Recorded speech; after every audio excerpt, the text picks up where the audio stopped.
श्री गुरुदेव भगवान की जय।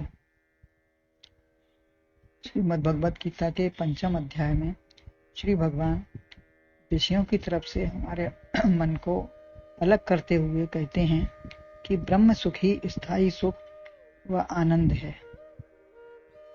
विषय सुख सभी नश्वर हैं, अतः इनसे आसक्ति रहित होकर ही हम अच्छे सुख या परम आनंद का अनुभव कर सकते हैं। यही इसका स्वरूप भी है। इसे प्राप्त करना ही हमारा कर्तव्य है। हमारा वास्तविक स्वरूप यही है और यही हमको प्राप्त करना है, जो हमसे अलग नहीं है, सदा हमारे साथ है, हमारे पास है। तो उसको जानना है, समझना है और प्राप्त करना है। इसे स्पष्ट रूप से समझाकर आत्म सुख का अनुभव कराते हैं। इसे स्पष्ट रूप से और समझाते हैं कि इसको जानो और फिर उसी को प्राप्त करने की कोशिश करो। 22वें श्लोक में भगवान ने कहा, ये ही संस्पर्शजा भोगा दुख योन एवते आद्यंतवन्तः कौन्ते न तेषु रमते बुधा। अर्थात जो बाहरी संयोग से भोग दुख कारण सभी है, आदि उनका अंत उनमें विघ्न नहीं रहते कभी।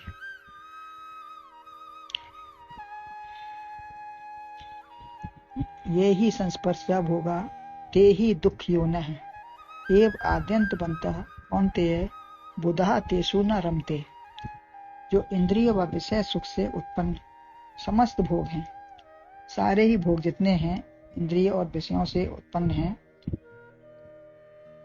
ये सब निश्चय पूर्वक दुख के घर हैं, दुख के कारण हैं, दुख के हेतु हैं, आदि और अंत वाले हैं, उत्पन्न होते हैं और समाप्त हो जाते हैं, विनाशी हैं। इसलिए हे कुंती पुत्र अर्जुन, बुद्धिमान जन उनमें रमण नहीं करते। जो बुद्धिमान हैं उसमें नहीं लगेंगे, जो आदि अंत हैं, जिनका नष्ट हो जाना तय है, तो उसमें रमण नहीं करेंगे। जो स्थायी सुख है उसको प्राप्त करने की कोशिश करेंगे, चाह करेंगे। संस्पर्श से उत्पन्न 21 में भी यही कहा, इंद्रियां व विषय ही दुख का कारण नहीं है। इंद्रियां ये विषय जो हैं वो हमारे सुख के कारण भी बन सकते हैं। कर्म व ज्ञान इंद्रियां दुखदायी नहीं, वरन अच्छे भी हैं। कान हैं, नेत्र हैं, पैर हैं, तभी शुभ सुन सकते हैं, जा सकते हैं, देखते हैं, पढ़ते हैं, सुनते हैं और चलकर वहां जाकर ज्ञान प्राप्त करते हैं। दुखप्रद है केवल गलत तरीके से उनका उपयोग करना। गलत तरीके से विषय को ग्रहण करना ही दुखदायी है। इंद्रिया व विषय एक होने पर ही दुख देते हैं। जब इंद्रियां विषयों में एकदम रमण कर जाती हैं, उसमें एकदम चिपक जाती हैं, तभी हमको दुख देंगे। जैसे मृग शब्द सुनकर बेहोश हो जाता है तो वह मारा जाता है। मछली को कांटे में आटा लगाकर जाल में फंसाकर वो भी मारी जाती है। इसी प्रकार हाथी काम से गड्ढे में घास ढककर कागज की हथनी खड़ी करके उसके दांत, चर्म, खाल सब निकाल दिए जाते हैं, वो भी मारा जाता है। तो ये सब मारने के तरीके हैं। एक एक विषय के कारण उनकी सब जान चली जाती है। पतिंगा प्रकाश से उधर जाते हैं और जल जाते हैं। भ्रमर नासिका से कमल खिलते ही उसमें रस लेता है। फिर सुबह होगा, कमल के खिलने के इंतजार में तब निकल जाऊंगा, जब तक मैं रात भर उसमें और रस लेता रहूंगा। तो उसमें रस के उसमें प्रेम में और बैठा रहता है उसमें। तो क्या सुबह हाथी आया और कमल के साथ उसे भी खा जाता है। एक मनुष्य ही है जो 5 विषयों के कारण मारा जाता है। ये जीव जंतु तो एक एक विषयों के कारण ही मरते हैं, किंतु मनुष्य 5 विषयों में फंसा है। उसको सब चाहिए, काम, क्रोध, लोभ, मोह, उसको सब चाहिए। कोई चीज ऐसी नहीं है कि नासिका से गंध भी चाहिए, आंखों से देखने को भी अच्छा चाहिए, सब कुछ चाहिए उसको।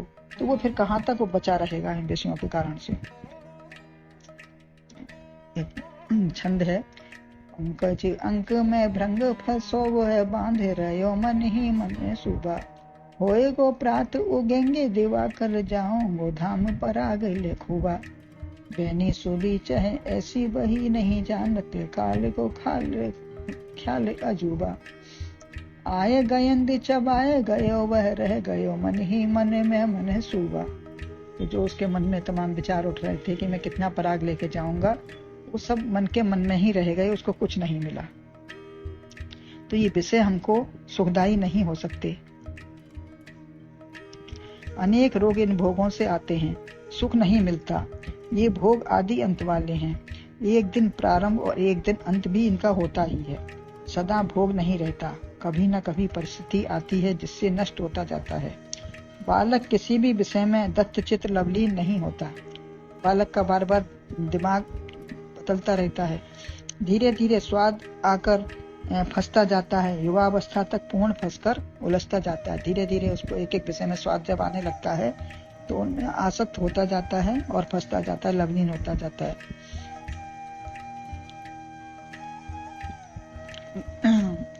पुरुषार्थ रहित होने पर लगे इमली सी खट्टी है। रहित पुरुषार्थ होने पर लगे इमली सी खट्टी है। जब हमारा पुरुषार्थ ही समाप्त हो जाता है तो फिर हमें कुछ नहीं अच्छा लगता। हर इंद्रिय समय आने पर नष्ट होने लगती है। फिर विषय भी नहीं सुहाते और विषय भी धीरे धीरे नष्ट भी हो जाएंगे। यह माया जाल में ही फंसाते हैं। जितने विषय हैं सब हमको माया जाल में फंसाते हैं, वास्तव में सुखदायी नहीं है। जो सदैव सुख न दे वह कोई सुख नहीं है। क्षणिक सुख के लिए लालायित मत हो। अनित्य क्षणिक सुख के लिए लालायित हम होते हैं तो उसको मत लो उसको। नित्य असुखम लोकम इमं प्राप भजस्वमाम। ही निश्चित ही ये सब दुख के ही घर है। शरीर का घर समाप्त हो जाएगा परंतु ये वासना रूपी दुख का घर नष्ट नहीं होगा। उसकी याद में न रहने पर दुख ही उठाता है। प्राप्ति की इच्छा या न मिलने पर दोनों में ही दुख है। हमारी प्राप्ति की इच्छा है और मिली नहीं तो दोनों में ही दुख है। सुख है नहीं, सुख का केवल आभास है।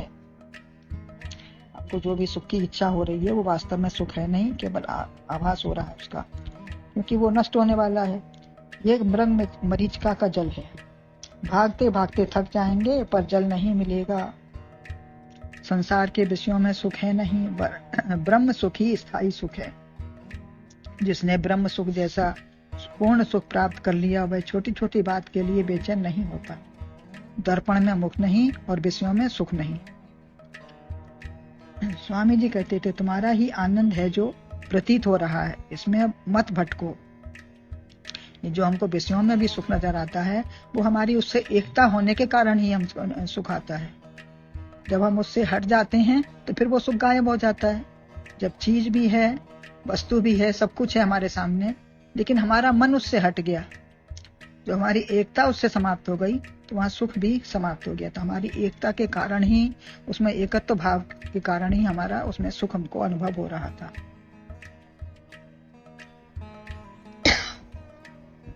पता चलने पर ही इससे विरक्ति आएगी।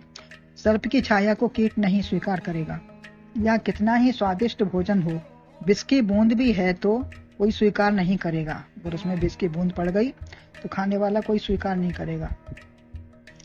ये शरीर की शक्ति, मन को दुखी या धन को नष्ट करना, ये सब जितने भी विषय हैं उनसे क्या होगा? हमारा शरीर की शक्ति नष्ट होगी, मन को दुखी होगा, मन भी दुखी होगा, धन नष्ट होगा, लोक निंदा होगी, व अपमान भी होगा, या दुखी होंगे वह पतन की ओर ले जाने वाले हैं। जितने सब विषय हैं सब पतन के कारण हैं, हमको गड्ढे में गिराने वाले हैं।